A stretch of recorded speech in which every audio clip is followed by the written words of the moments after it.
Today, I want to delve into the topic of Bioleninism and how intersectionality plays a role in this phenomena. Before I get into my thoughts, I think it is important to offer a brief overview of what this term is, in case you are unfamiliar with it. Bioleninism, or biological Leninism, is a term developed by the blogger Spandrel, whose work you can find below in the description. Spandrel is considered by many to be essential reading in many right-wing circles, and for good reason. The term was developed in a series of 3 essays by Spandrel on his blog, which I will link in the description, starting in November of 2017. Bioleninism is the concept of utilizing individuals that in traditional Western societies would be deemed low-performing, unfit to lead, or simply on the low scale of the social and biological hierarchy to establish a ruling class that is loyal to the movement and ideology. As he writes in his first essay, "The little these people have depends completely on the left's patronage. There is a devil's bargain there. The more naturally repulsive someone else is, the more valuable it is as a party member, as its loyalty will all be the stronger."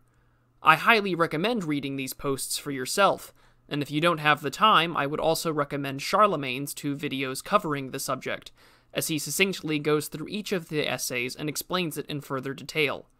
I would also recommend listening or reading Spandrel's essay prior to watching this video, as it would give a lot more context as to what I'm about to break down. Links, of course, are in the description.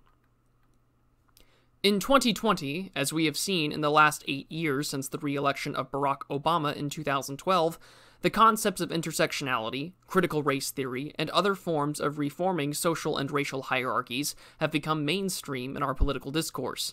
The white guy is always a bumbling idiot in the sitcom. Television shows like The Boondocks are problematic. Episodes of South Park depicting the Prophet Muhammad are memory-holed into oblivion. The everlasting meme of, "you're a straight white male and your opinion is invalid," has its roots from these concepts.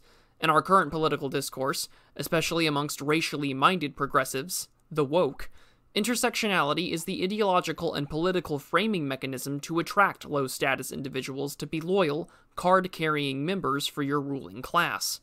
As Spandrel puts it in his first essay on Bioleninism, a much easier way to recruit an obedient, loyal party is to recruit everyone else. End quote.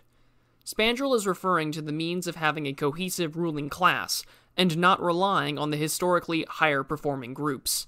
He continues, quote, "These people may be high performers individually, but in a society ruled by its core high performers, i.e. a white patriarchy, they wouldn't have a very high status." End quote.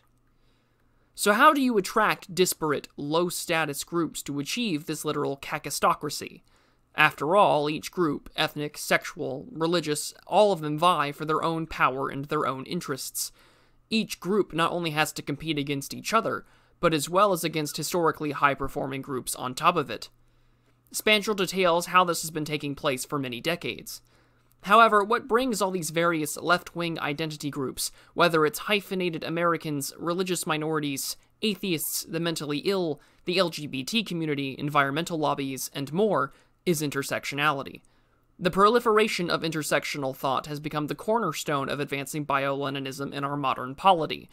Intersectionality is an extension of Bioleninism, used as an ideological and political framing mechanism to attract low-status people and give them a hierarchy to limit competition or power from being seized from the cathedral, to bring these disparate groups together under one singular entropic banner. Now, intersectionality is a term that has been around since 1989 in its current political form, and to many of us who pay attention to politics and the culture war, we most likely have our own loose definition of the term. I think it is best for the purpose of this video that I use a term that I've managed to find from Bell Hooks' seminal 2000 text, "Feminism is for everyone." Intersectionality can be described as the examination of the interconnected nature of social categories such as race, class, gender, as they apply to the individual or group, regarded as creating overlapping and independent systems of discrimination or disadvantage. Essentially, an examination of power dynamics and the varying intersections of identity groups in relation to that power.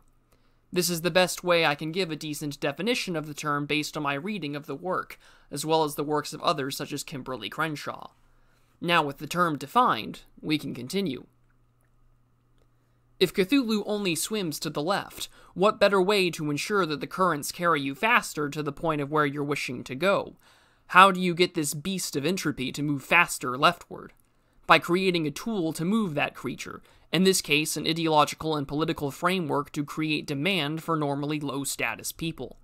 The question becomes from there, how does one ensure that the competition between these low-status individuals and groups do not snuff out or push for power before it even gets off the ground? After all, ethnocentrism and in-group preferences can be the downfall of any multipolar and hyper-plural political movement. You have to establish a new hierarchical structure for these groups to make sure that everyone plays balls and those who don't are quickly cast out of the ranks.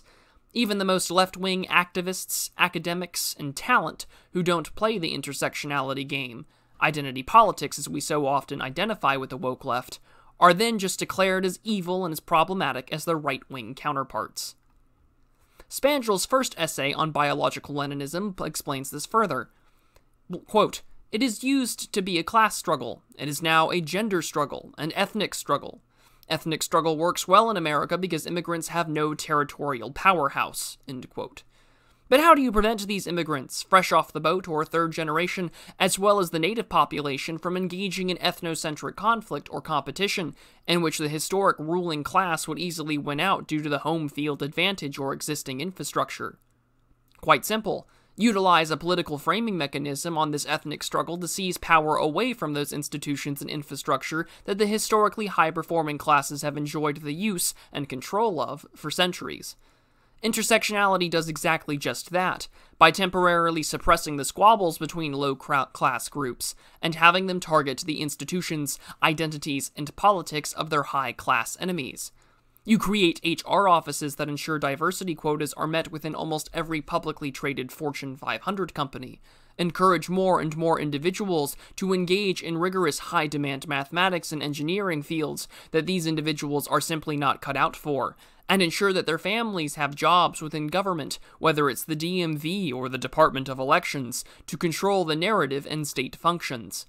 In doing so, you create demand for low-status people to wield the very power that Spandrel argues they know they shouldn't have, but wield it in the name of reparations, diversity, and representation in all forms of media, education, and entertainment. We've seen this framing tool, intersectionality, in action. It creates a new biological, ethnic, sexual, and religious hierarchy of low-performing groups so as those wanting powers and a seat at the table of wealth, power, and government know their place in line. Black women are at the moment the high end of the totem pole, and thus are deserving of the most, which is why you've recently seen a cavalcade of articles, often written by some ugly, childless urbanite in their 30s, that straight black men are the straight white men of minority communities and the Black Lives Matter movement. This tool, by bringing in disparate left-wing groups and identities together, can now take advantage of the expansive inclusivity of traditional liberalism, and create new voting blocs who think exactly the way you need them to, and vote exactly the way you want them to, because you've essentially prevented the ideological opponents from having any power to inform them whatsoever. How could you have that power to inform them when there are other options? Candace Owens is called racial slurs by progressive minorities and whites because she is siding with what is seen as the historically high-performing groups, those evil, rich, straight white guys. As Spandrel wrote, "You want people who are loyal.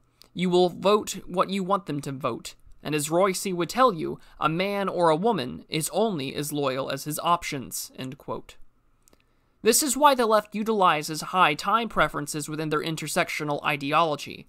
It is why you will see black women argue with the arch-progressive academic Noam Chomsky over climate change, arguing that the death of one's grandchildren does not matter when they are dying right now.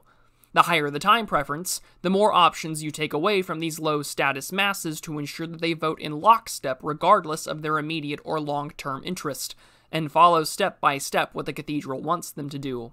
It is why Joe Biden in the 2012 election cycle told black voters that Mitt Romney would put them back in chains, despite all evidence to the contrary.